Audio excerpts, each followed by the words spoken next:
Esta es la traducción del vídeo titulado A Breakdown on Current Testing Procedures, un desglose de los actuales procedimientos de prueba. Hola a todos, mi nombre es Dr. Andy Kaufman.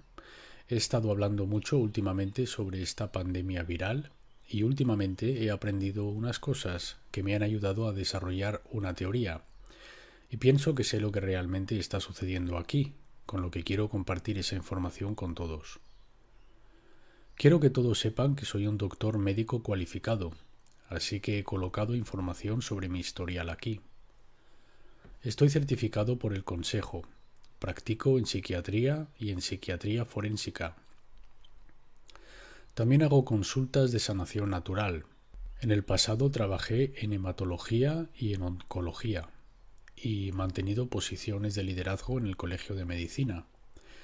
Dirigí una empresa de un dispositivo de puesta en marcha médico y aquí puedes ver dónde obtuve mi educación, por lo que me siento cualificado para hablar de este tema y espero que estés de acuerdo. Quisiera agradecer a algunas personas quienes han sido muy instrumentales e inspiradoras para mí. Así que en primer lugar el Dr. Cowan, quien ha hablado francamente también sobre este tema y realmente me inspiró y me dio unas grandes ideas que me ayudaron a poder ver el panorama completo. Quisiera agradecer especialmente a James True, que ha sido un gran amigo, un confidente y un colaborador durante toda esta cosa y definitivamente trabajaremos juntos de nuevo más adelante. Quisiera agradecer a Richie de Boston, Jason Lindgren y Croy 777 por brindarme la oportunidad de poder sacar mi mensaje y por ser tan abierto y comprensivo. Ha sido realmente increíble el que haya podido persistir en esta misión. Quisiera agradecer a mis hijos, quienes han sido muy ignorados últimamente, dado que he estado trabajando muy duramente intentando resolver las cosas. Estoy muy orgulloso de que son los únicos niños de mi área quienes sé que no tienen miedo a enfermar y están jugando y pasándoselo bien. Y por último, el doctor Lanka y la doctora Turner Banks, que han hecho algunas increíbles investigaciones y becas y han escrito libros y documentos que realmente me han ayudado a entender algunas cosas. Así que gracias a todos. Bien, pues comencemos. Entonces quisiera comenzar por el principio, en la zona de impacto en Wuhan, China, provincia de Hubei. Este es el mercado de mariscos. Es un mercado abierto al aire libre donde los primeros casos ocurrieron. Y como veréis en esta fotografía hay un montón de carne y de cadáveres de animales.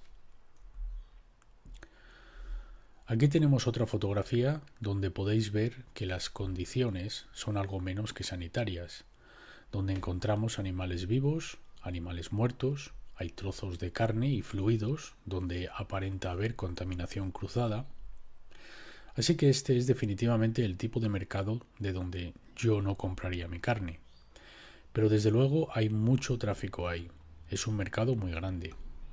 Entonces, si lo que teníamos era una situación donde casi unas 200 personas al principio enfermaron con una enfermedad tipo neumonía en este mercado de mariscos, y muchas de las personas eran trabajadores o se ganaban la vida en el mercado, entonces quisiera preguntar a la audiencia, si tú te enterases de esta información, ¿cuál sería lo que pensarías pudiera ser el problema que hubiera causado esta misteriosa enfermedad?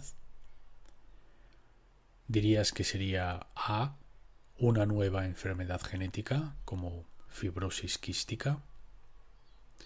¿Sería B, un nuevo virus, una nueva enfermedad viral? ¿Sería C, una enfermedad autoinmune donde el cuerpo se está atacando a sí mismo causando el problema? ¿O simplemente sería D, marisco en malas condiciones? Y pienso que la mayoría de vosotros estaréis de acuerdo que lo primero que se os ocurriría, dada la comunalidad del mercado y las condiciones sanitarias de allí, es que el marisco en malas condiciones sería un problema. Y desde luego algo que merecería la pena investigar. Sin embargo, los científicos en China no estaban de acuerdo. De hecho, ni siquiera investigaron este problema para nada, hasta donde puedo decir. Sin embargo, saltaron inmediatamente a la posibilidad de un virus. Así que esta es una cita del primer artículo del grupo de allí, quienes afirman han identificado este nuevo coronavirus. Y lo que dijeron fue que la enfermedad fue determinada como una neumonía inducida por el virus, por los clínicos conforme a síntomas clínicos, incluyendo básicamente una fiebre, bajo recuento de glóbulos blancos. Los infiltrados pulmonares significa fluido y congestión en los pulmones en una radiografía del tórax. Y los afectados no mejoraron tras 3 días de antibióticos. Así que pensaron en una infección bacterial al principio y luego fueron directamente al virus. Y señalaron que la mayoría de los casos tuvieron contacto con el mercado de mariscos. Así que suena que fueron preparados a echar la culpa a un virus por esta enfermedad de inmediato. Entonces, ¿cómo de hecho demostraron que un virus fue la causa de esta enfermedad? Pues lo que hicieron fue que cogieron a 7, solo a 7, de los primeros casi 200 afectados, quienes estaban enfermos, y básicamente introdujeron una cámara de fibra óptica por la garganta hasta los pulmones. Luego rociaron un montón de fluido ahí dentro y lo mezclaron para recoger cualquier despojo de células o químicas que se encontraran en los pulmones, y luego lo succionaron y también tomaron otros fluidos corporales. También tomaron muestras de sangre, usaron hisopos vocales e hisopos nasales, pero fue en el fluido pulmonar donde realmente encontraron o pensaron que encontraron lo que estaban buscando.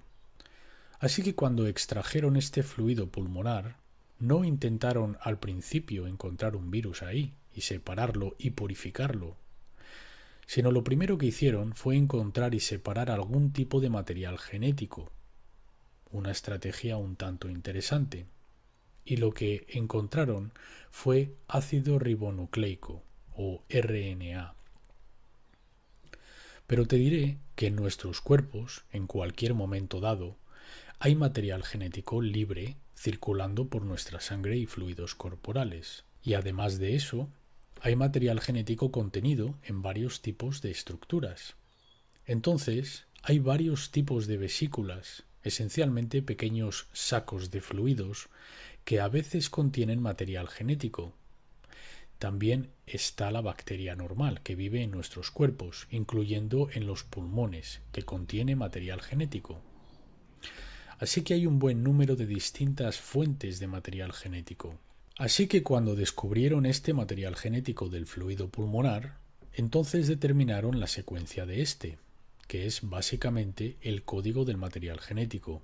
Entonces determinaron todas las pares de bases y el orden de aquella secuencia, y se apresuraron a desarrollar rápidamente una prueba diagnóstica, que es un PCR cualitativo. Hablaré de esto un poco en un momento. Así que, en otras palabras, antes de que hubieran realmente probado o demostrado nada, ya habían desarrollado una prueba, ¿vale? Entonces, ¿por qué no purificaron el virus? ¿Y cómo saben cuál es la fuente de aquel material genético? Resulta que estaba mirando en un área relacionada y descubrí este artículo del verano pasado. Y este estudio también estaba intentando desarrollar una prueba diagnóstica, pero para el cáncer de pulmón. Esencialmente, ellos usaron exactamente el mismo procedimiento. Así que ellos obtuvieron el fluido pulmonar de la misma manera, con aquel lavado broncoalveolar, y recogieron aquel fluido. Y de aquel fluido aislaron material genético y lo secuenciaron y lo llamaron un posible biomarcador, y esto pudiera ser una prueba para cáncer de pulmón. Así que yo pensé que esto era bastante interesante y coincidente que exactamente el mismo procedimiento que estaba desarrollando una prueba diagnóstica para cáncer de pulmón, a la vez que estaba desarrollando una prueba diagnóstica para esta neumonía pandémica. Entonces miremos con un poco más de detalle esta prueba del RT-PCR, que representa la reacción en cadena de la polimerasa con transcriptasa inversa. La parte de RT hace referencia a que lo estamos usando para amplificar el ácido ribonucleico en lugar del ADN. Si lo estuviéramos utilizando para amplificar el ADN, se llamaría PCR solamente, ¿vale?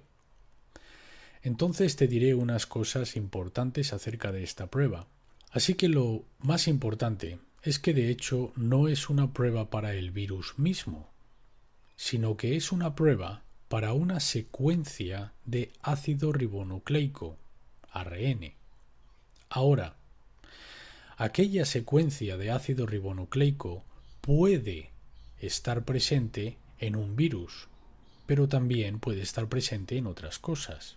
Entonces te daré un ejemplo que creo que he mencionado anteriormente, pero digamos que tenemos a una persona a la que queremos identificar, ¿vale? Así que James, te voy a usar a ti esta vez. Así que queremos identificar a James de una multitud y le vamos a enviar a un estadio yankee de un juego de béisbol. Pero no vamos a buscar la cara de James o cualquier otra parte de su cuerpo. En cambio, vamos a usar un marcador o resultado sustantivo, igual que ellos están utilizando para esta prueba. Así que vamos a colocar una gorra en la cabeza de James. Ahora, no vamos a utilizar la típica gorra yankee azul marina porque habrá 1 millón de personas con esta misma gorra, ¿verdad? Entonces tenemos una gorra única, que es blanca con rayas rosas. Y le haremos colocarse esa gorra y entrar en el estadio y que se disperse entre la multitud. Luego tenemos a un equipo de 10 personas a los que vamos a enviar al estadio a buscar aquella gorra, ¿vale? Así que realizamos este procedimiento y, he aquí, lo que sucede es que de hecho encontramos a 6 de estas gorras, ¿vale? Así que 6 del grupo de las 10 personas encuentran a alguien que lleva esta gorra. Así que vamos a identificar si alguna de esas personas es James. Y de hecho resulta que ninguna de ellas es James. Porque a James no le gusta llevar gorra, así que una vez que entró en el estadio, le dio la gorra a un crío al que le gustó la gorra y ese fue uno de los 6 de las 6 personas que encontramos. Así que ves que cuando buscas algo que no es exactamente la cosa que buscas, sino algo que está asociada con aquella cosa, tienes que entender realmente la relación entre lo que estás buscando y aquella cosa. En otras palabras, tendríamos que preguntar a James, James, ¿estarías conforme con llevar la gorra todo este tiempo? Y también tendríamos que saber si otras personas compraron esta gorra o si esta gorra es única, ¿verdad? Así que como puedes ver, puede ser muy engañoso si obtienes muchos resultados falsos utilizando este tipo de método. Así que con el fin de mitigar esto, que por cierto este concepto se nos machacó en el Colegio de Médicos, que siempre que estés evaluando una nueva prueba, has de compararla con el gold standard, el test de referencia, y es así como sabes si realmente es válida. Así que con esta prueba del COVID-19 no ha habido ningún test de referencia con el que éste se haya comparado, porque el supuesto virus COVID-19 nunca ha sido purificado y visualizado. En otras palabras, si nosotros fuéramos capaces de coger a un grupo de personas enfermas con esta neumonía pandémica y tomásemos una muestra de su fluido pulmonar y de éste purificar una partícula de virus que podamos identificar, una vez purificada, de hecho podemos extraer el material genético justo de esta partícula para saber de dónde procedía. Sabríamos que no vino de ningún otro lugar, porque ahora tendríamos una muestra solo de estas partículas. Entonces podríamos tener un gold standard o un test de referencia. Entonces, la forma en la que harías la prueba de este PCR sería que tendrías a un grupo de pacientes enfermos y luego tendrías un grupo de control de pacientes sanos. Realizarías el test de referencia para ser capaz de identificar el virus en cada uno de esos pacientes y luego compararías los resultados de aquel ensayo de PCR contra aquel test de referencia. Y eso es muy crítico, porque te permitiría determinar o calcular la tasa de error, ya que ningún test es perfecto. También es muy importante que tengas aquel grupo de control, porque aquel grupo de control no tendría para nada presente el virus y también debería de dar un resultado negativo PCR. Y ese es muy importante a fin de ayudarte a calcular las tasas de error. Así que un ejemplo de un tipo de error que nos preocuparía mucho con este ensayo o test, porque nosotros no queremos que se nos etiquete incorrectamente con este virus y luego tener que estar en cuarentena o posiblemente ser detenido. Entonces queremos conocer la precisión. Ahora, salió un artículo donde tuvieron que estimar la tasa de falsos positivos, porque no puedes calcularlo, dado que no hay ningún ensayo de referencia contra el cual poder comparar. Ellos de hecho reportaron una tasa estimada del 80% de error en personas sin síntomas.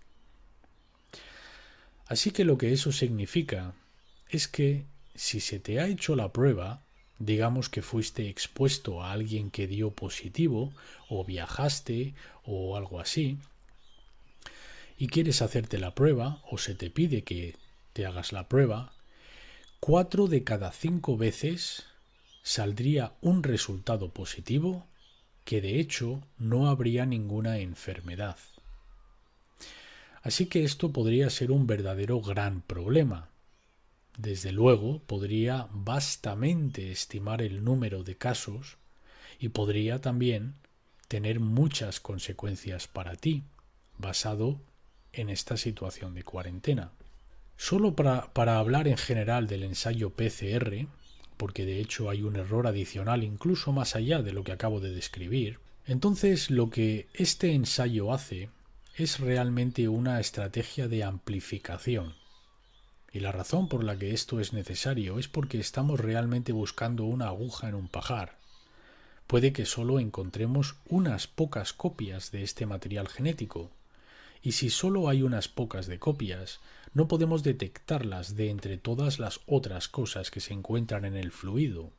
Entonces, lo que esta prueba PCR hace es una reacción, que de hecho replica la cadena de ARN, y hace una copia.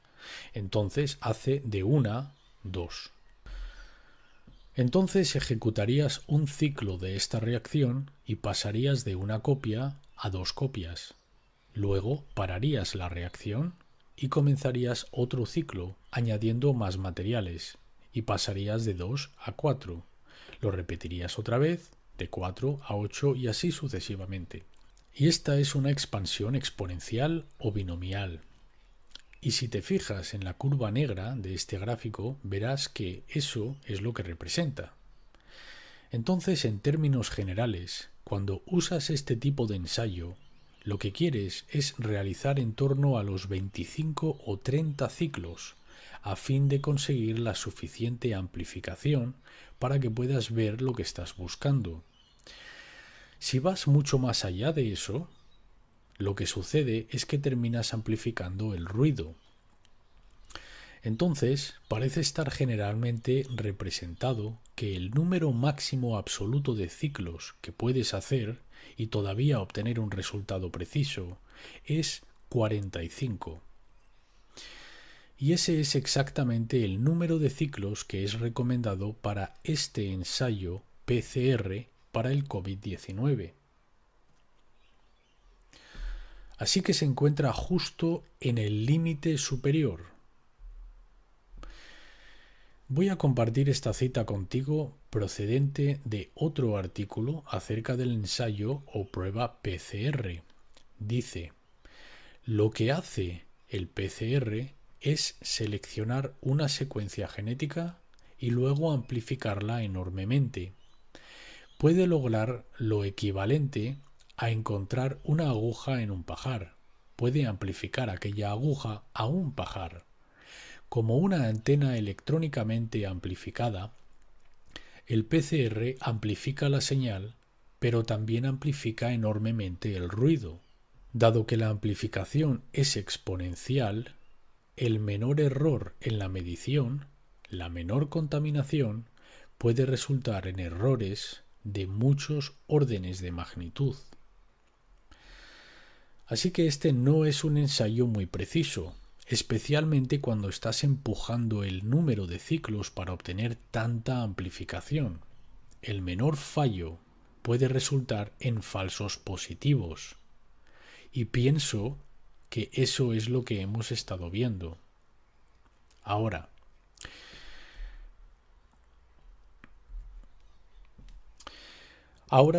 voy a cambiar de marcha un poco y hablar de algo diferente. Algo de lo que la mayoría de vosotros nunca habéis oído hablar. Se llaman exosomas. Y voy a hablar de lo que son y por qué son relevantes para esta discusión. Entonces, los exosomas son algo que ocurren de forma natural en el cuerpo. Tengo aquí este diagrama. Si te fijas en la parte superior derecha del diagrama, verás que este es un esboce de una célula normal, donde de esta célula tenemos estas vesículas. Y dentro de nuestras células hay un número de distintos órganos diminutos, que les llaman orgánulos, y están generalmente contenidos por una membrana que viene en diferentes formas, pero muchas de ellas se encuentran en esta estructura. Es esencialmente una mancha esférica que tiene la misma membrana que la membrana externa de la célula, una membrana bicapa lipídica, y puede contener varios tipos de químicas. Ahora, este es un tipo específico de vesícula que terminará fusionándose con la membrana celular en la superficie bajo ciertas condiciones y liberará estos exosomas hacia el líquido extracelular, donde entrarán en la circulación y serán distribuidos por el cuerpo. Así que mientras se encuentran dentro de la célula, son llamados MVE, que representa endosoma multivascular. En otras palabras, tienen un montón de exosomas o vesículas dentro de ellas. Y estos exosomas son liberados de forma regular en el día a día, y hay muchas cosas que pueden inducir este proceso y acelerarlo e incrementar el número de exosomas que son liberados a las afueras de la célula. Entonces, estos exosomas abandonan la célula y verás que tienen estos cuadrados encima. Y estos pequeños cuadrados son como un cerrojo, y lo que hacen es que se mueven por el cuerpo mediante la circulación y van buscando la llave correcta que encaje en su cerradura. Esta se llama la célula objetivo, y dependiendo del tipo de célula de donde procedan, tendrán distintas llaves y distintas cerraduras, por lo que se dirigen a diferentes partes del cuerpo. Se piensa principalmente que están relacionadas con la comunicación. Así que la comunicación entre una célula y otra célula, entre una parte del cuerpo y otra parte del cuerpo. Y pueden tener muchas funciones en esta comunicación, a donde llegaremos momentáneamente. Así que aquí a la izquierda, esto es una micrografía de electrones o una foto de un microscopio electrónico de exosomas. Puedes ver en la parte superior un exosoma siendo liberado de la célula y es esencialmente esférico o circular. Esto es una sección transversal, con lo que esto es un corte del tejido, donde en la periferia están este tipo de densidades globulares o pequeños puntos o círculos, ¿verdad? En la parte interior de la célula donde pone MVB, esto son lo mismo que los MVE. Ahí es donde se encuentran todos estos exosomas, cuando están dentro de la célula antes de ser liberados, ¿vale? Ahora tenemos una imagen a la derecha que supuestamente muestra este virus COVID-19. Si te fijas en las dos flechas rojas, podrás ver que hay estos vesículos brotando de la célula en una forma circular, con estos puntos globulares en su periferia. Así que, esencialmente, es la misma cosa. Ahora, puede que pienses que la imagen de la izquierda está un poco más borrosa en el exosoma, donde está más nítida en la imagen de la derecha.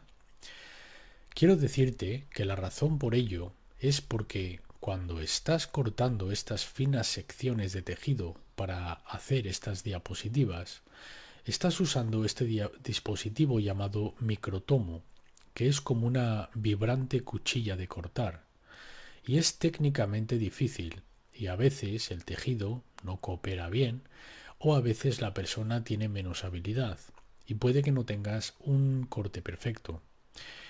En la diapositiva de este COVID-19, yo nunca he visto una mejor diapositiva que esta. Es absolutamente perfecta.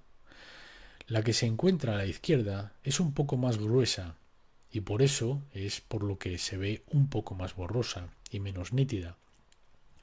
Pero esencialmente estás viendo exactamente la misma cosa. Quiero echar un vistazo ahora a la misma comparación cuando vemos a ambas dentro de la célula anfitriona o la célula huésped, ¿vale?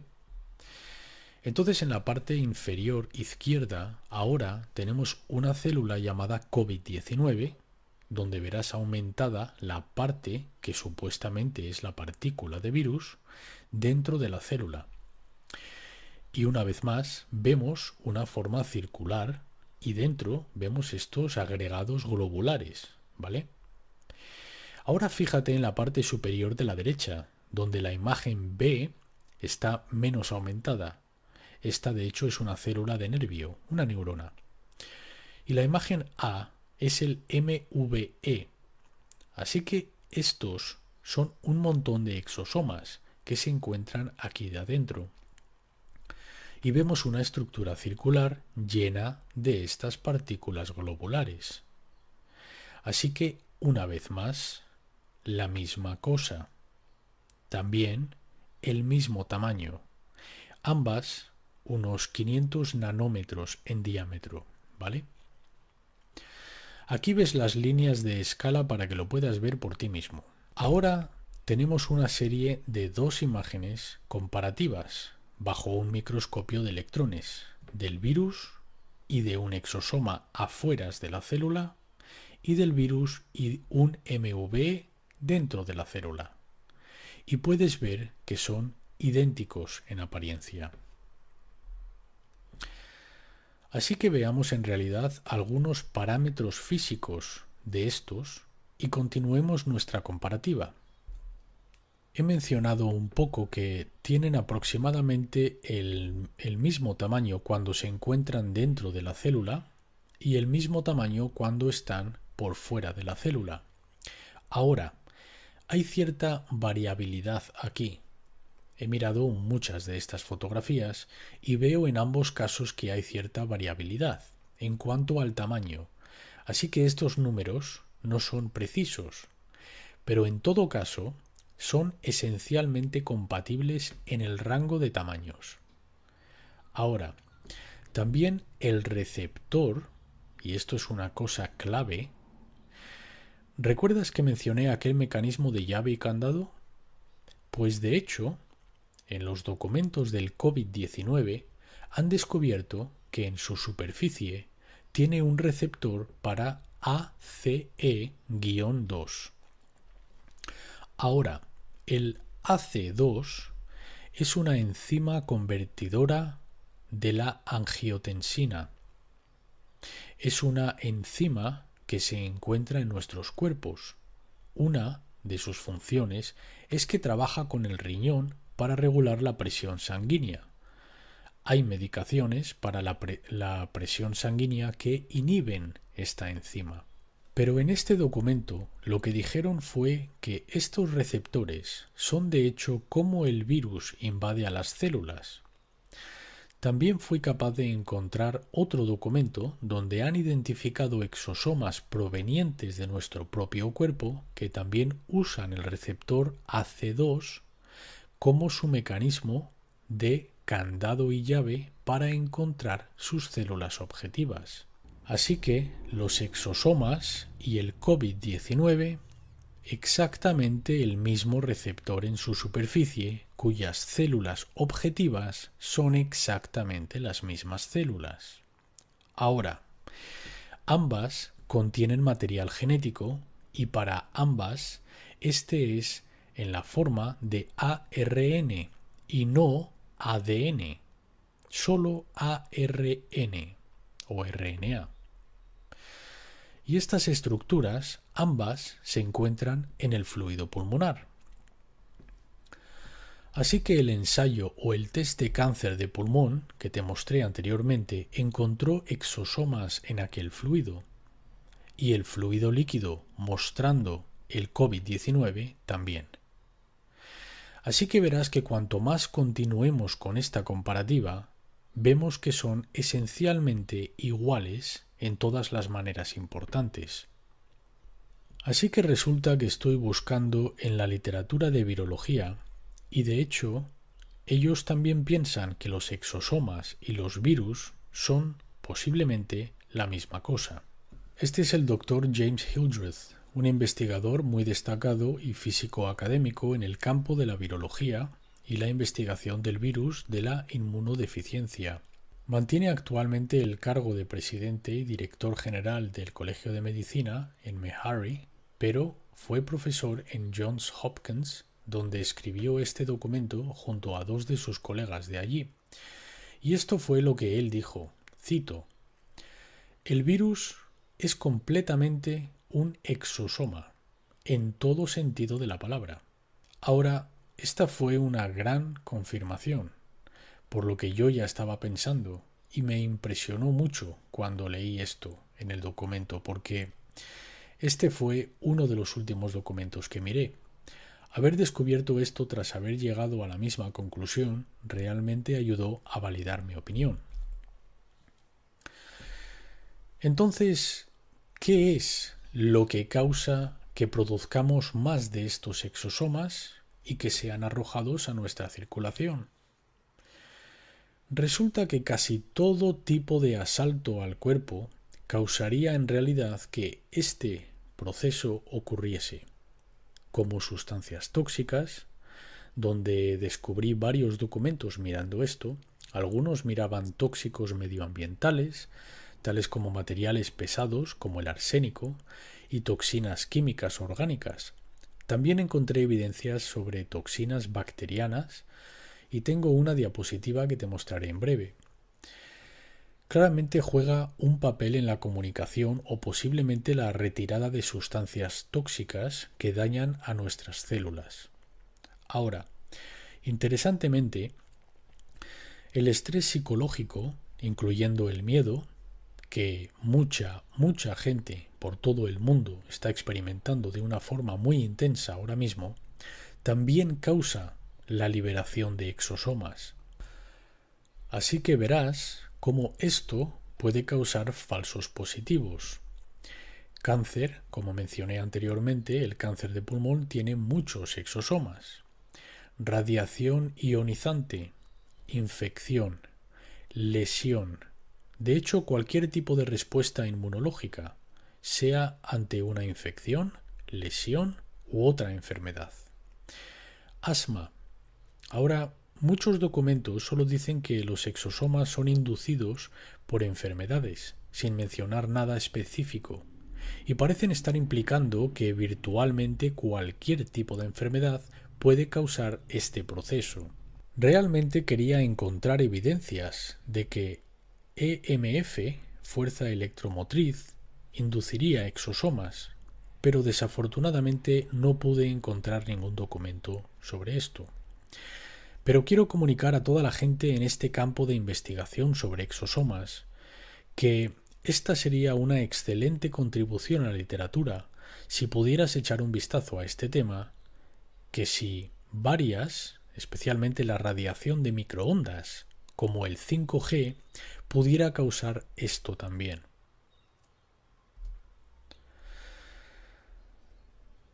Así que quisiera hablar sobre el segundo documento, porque esto nos va a ayudar a fusionar estas dos ideas de un virus y un exosoma, y si son la misma cosa.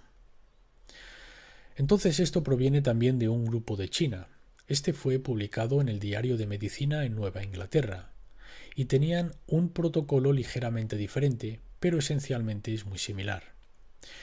Entonces lo que hicieron, de nuevo, aquel procedimiento para obtener el líquido pulmonar, y luego lo centrifugaron y solo tomaron los fluidos. Entonces, cualquier célula del huésped, como células de pulmón, que pudieran encontrarse, o células bacterianas, quedarían atrapadas en la paleta, en el fondo del tubo de ensayo, y solo tomaron el fluido de la parte superior, asumiendo que si hubiera partículas virales, se encontrarían en aquel fluido.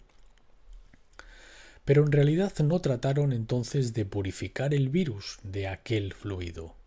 En cambio, lo mezclaron con células que obtuvieron de una persona que se sometió a cirugía de cáncer de pulmón y lo incubaron con las células de cáncer de pulmón. Ahora, recordarás que dije anteriormente, y mostré evidencias experimentales, que el cáncer de pulmón genera exosomas.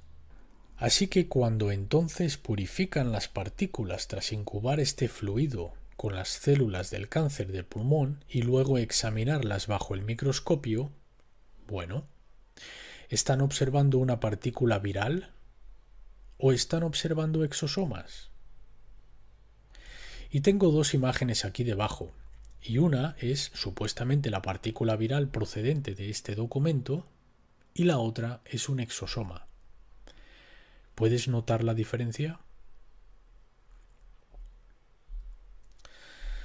Aquí tenemos otra diapositiva mostrando las funciones del exosoma, de cómo puede eliminar toxinas. Entonces, en la parte superior derecha están estas células de color verde. Son de hecho bacteria. Por cierto, esta imagen, y todas las imágenes de micrografía electrónica, siempre son en blanco y negro. Si ves una imagen como esta ha sido coloreada después del hecho. Hicieron esto para ayudarte a identificar qué es qué. Creo que este es en realidad un enfoque bastante bueno. Esta es una verdadera diapositiva. Es muy distinta a algunas de las diapositivas que has visto que son solo gráficos generados por ordenadores, creados por un artista. Entonces estas partículas que han coloreado moradas son las toxinas liberadas por la bacteria y si se las permitiese contactar la membrana celular, perforarían pequeños agujeros y el contenido de la célula se filtraría, saldría y moriría. Entonces lo que está sucediendo es que la célula expulsa estos exosomas amarillos una vez se da cuenta que estas toxinas están presentes y como vemos, todas están brotando del área central de la célula. Y puedes ver que básicamente están engullendo a las pequeñas partículas de toxicidad. Entonces, en este experimento, lo que de hecho hicieron fue que descubrieron que cuando mezclaron células con bacteria, que si las células expulsaban los exosomas para engullir las toxinas, entonces las células sobrevivían. Si las células eran mezcladas con la bacteria y no expulsaran los exosomas, entonces las células morirían. Esto fue realizado en una placa de Petri, no en una persona, con lo que no podemos decir con seguridad. Pero lo que esto realmente nos está diciendo es que estos exosomas nos ayudan a eliminar estas toxinas para que no dañen a nuestro tejido, una función muy importante.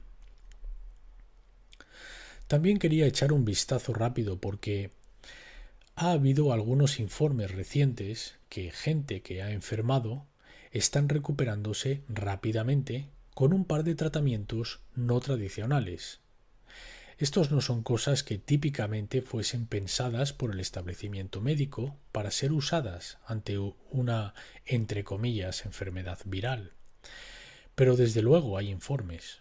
Un doctor de Nueva York afirmó que él curó a varias centenares de personas con hidroxicloroquina, que creo que la combinó con zinc. Ahora, la hidroxicloroquina fue originalmente una droga para la malaria, pero es utilizada en los Estados Unidos primordialmente para enfermedades como la artritis reumatoide y el lupus. Y no se sabe cómo funciona en aquellas enfermedades, y en mi experiencia realmente no funciona en absoluto en aquellas enfermedades.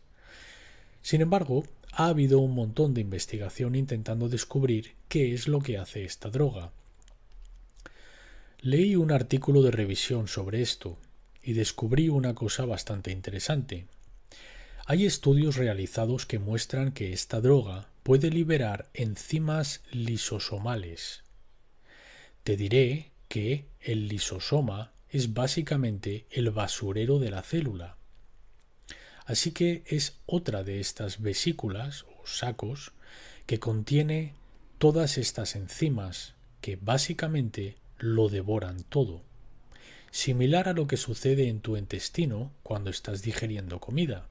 Cualquier desperdicio que no está funcionando más, como proteínas que han sido degradadas o ADN que fue mal copiado, o cosas como estas, son enviadas a los lisosomas para la destrucción y reciclado, donde son descompuestos a sus componentes básicos y luego es capaz de reenviarlos de nuevo a la parte de la célula que es la fábrica, donde son reusados para generar nuevas moléculas. Pero en el caso de esta droga, lo que de hecho hace es liberar estas enzimas fuera del compartimento de la célula y dentro del citoplasma celular. Esto puede llegar a ser bastante dañino para la propia célula. Sin embargo, si la célula ha sido inundada con algún tipo de sustancia tóxica, estas enzimas pueden ayudar a descomponer eso para que la célula pueda sobrevivir. Pienso que puede ser así como realmente eso está ayudando a estos pacientes. Ahora, la vitamina C es la otra que ha sido reportada a ser bastante exitosa. Y mucha gente piensa que la vitamina C realmente funciona por, entre comillas, aumentar el sistema inmune. Ahora, sí que tiene efectos sobre las funciones inmunes regulatorias, pero yo no siento que sea así como realmente ayuda en estas condiciones. En mi opinión, son las propiedades antioxidas de esta droga y posiblemente las cualidades anticoagulantes de la sangre, que es lo que realmente ayuda a esta enfermedad. Entonces, cuando tenemos una exposición tóxica, a menudo a veces aquel tóxico causará lo que es llamado estrés oxidativo o radicales libres.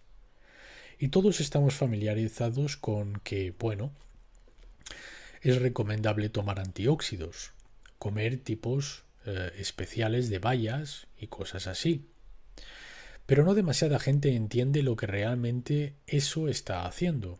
Lo que hace es que actúa como una esponja neutralizante para estos radicales libres, los absorbe y los aplasta.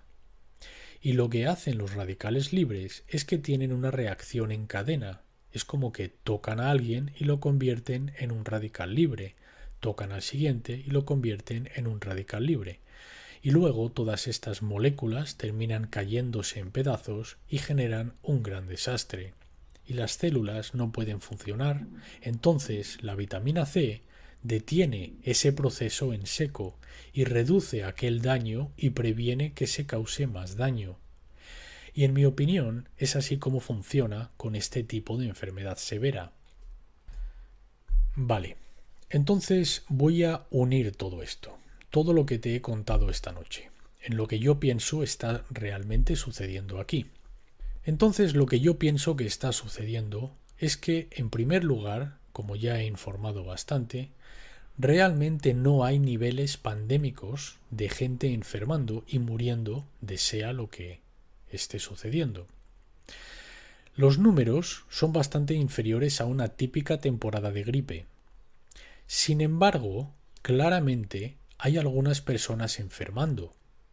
Lo que yo pienso está causando esta enfermedad es que hay algún tipo de insulto que ocurre que causa el daño y luego hay una reacción ante ello que es la producción de exosomas. Y cuando hacemos pruebas para este supuesto virus, estamos de hecho haciendo la prueba para estos exosomas, lo cual confirma que hay algún tipo de proceso no saludable que está ocurriendo en el cuerpo. Ahora, yo hablé de las cosas que pueden causar la producción de los exosomas, y creo que estos representan la causa de la enfermedad, y pienso que las posibilidades son que hay algún tipo de veneno. Ciertamente hay muchos precedentes para una enfermedad tipo neumonía proveniente de la inhalación de sustancias tóxicas. El estrés y el miedo pudiera ser la causa. Podría representar una gripe regular o una neumonía o incluso un mal catarro, y lo que sea que cause estos síntomas sería la misma causa. Finalmente, radiación electromagnética pudiera desde luego ser una causa también. Ha habido una gran proliferación en la instalación de la infraestructura 5G.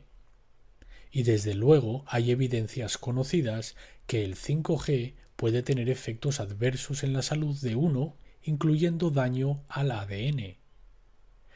Aquella evidencia, de hecho, proviene de los laboratorios nacionales de los Álamos, cuando estudiaron las microondas y la radiación utilizada en los escáneres corporales de los aeropuertos.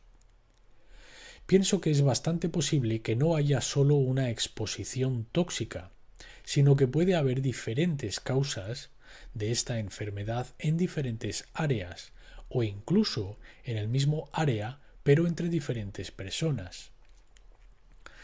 Puede que no sea una causa uniforme de la enfermedad, pero sí que causa una constelación similar de síntomas de las vías respiratorias superiores, y estos síntomas no son extremadamente específicos.